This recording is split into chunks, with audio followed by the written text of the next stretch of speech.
There's something extraordinary about a woman who moves through life with quiet strength.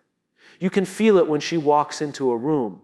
There's no arrogance, no attempt to prove herself, just peace. The kind of peace that doesn't come from the world, but from God. People sense it. Some admire it. Others are unsettled by it because that peace carries a kind of authority, the kind you can't fake. It's the mark of someone who's protected, guided, and deeply connected to something divine. Every so often, you meet a woman like this. She doesn't speak loudly, yet her presence speaks volumes. She's calm, discerning, steady. She doesn't need to expose her enemies because time and truth always do it for her. And somehow, no matter how many storms she faces, she comes out standing taller, wiser, and softer, never bitter. That's what divine protection looks like. It's not just physical safety. It's spiritual insulation, a quiet assurance that no weapon formed against her will prosper.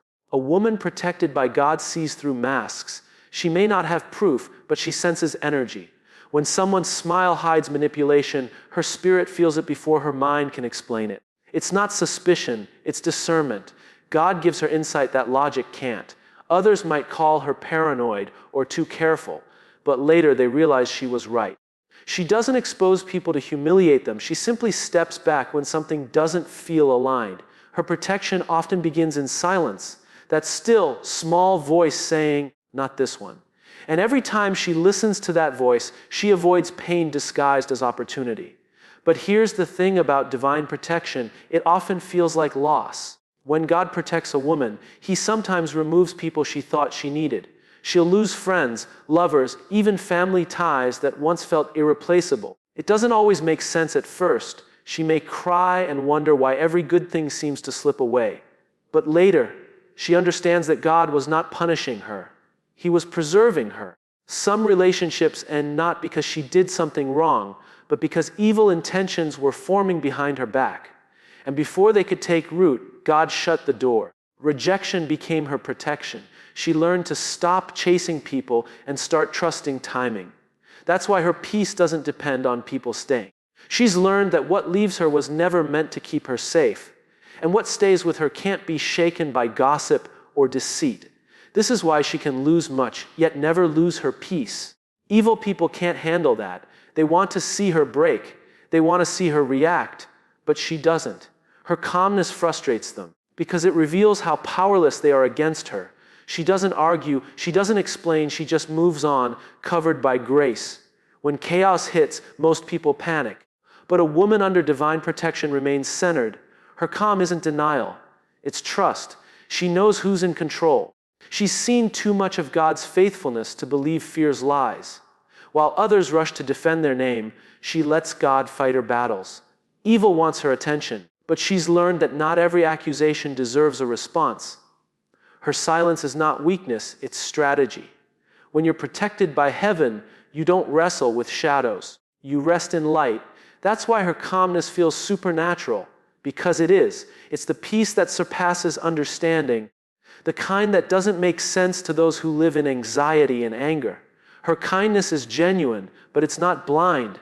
She's learned that compassion without boundaries invites destruction. She loves deeply, forgives freely, but she no longer tolerates disrespect disguised as love. She knows when to walk away, even if it means walking alone. She doesn't confuse humility with allowing abuse. Her softness doesn't make her weak, it makes her wise. Evil people mistake her grace for gullibility, but soon they realize she's not naive, she's protected.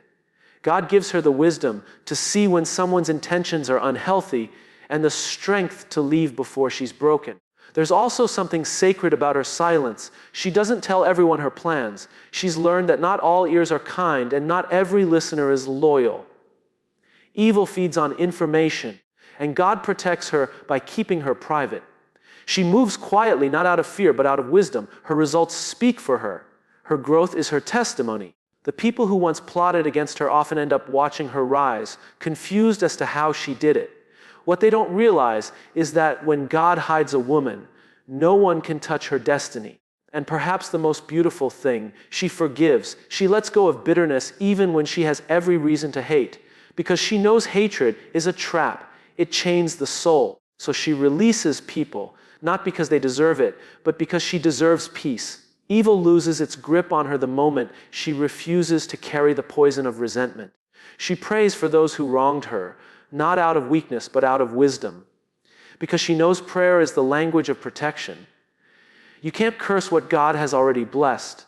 She doesn't seek revenge. She doesn't broadcast her pain. She trusts that God will make things right, even if she never gets the apology she deserves. That's the difference between her and the world. The world fights with fists. She fights with faith. And that's why she always wins, quietly, gracefully, completely. A woman protected by God glows differently, not because her life is easy, but because her peace is real. She's not untouched by pain, but she's unbroken by it. She's walked through betrayal, loneliness, and fear, yet she's still standing. Every battle became a lesson. Every heartbreak became a filter for discernment. Every loss became a setup for something better. And through it all, she learned one thing: when God is for her, no one can truly be against her. Evil people might talk, plot, and pretend, but they can't cross the line God draws around her life. That invisible boundary, that divine no, has saved her more times than she knows. That's why she doesn't panic anymore. She knows the difference between losing control and being under control. And when she looks back, she can see God's fingerprints all over the moments she once questioned. So if you're a woman listening to this, and you've wondered why people left you, why things fell apart, why peace sometimes came only after pain, don't mistake it for abandonment. It might just be protection. Every delay, every disappointment, every closed door might have been heaven's way of saying, you don't need saving later if I protect you now. And if you're someone blessed enough to know a woman like this, respect her. She's not lucky. She's covered. You're not just seeing her strength, you're witnessing God's work. Her story is proof that no darkness can overcome a heart that's guarded by light. When a woman is protected by God, she doesn't just survive evil, she transforms it. She turns pain into wisdom, wounds into wisdom, and silence into strength. Evil tries to break her, but all it does is reveal who she truly is: chosen, covered, and unshakably protected.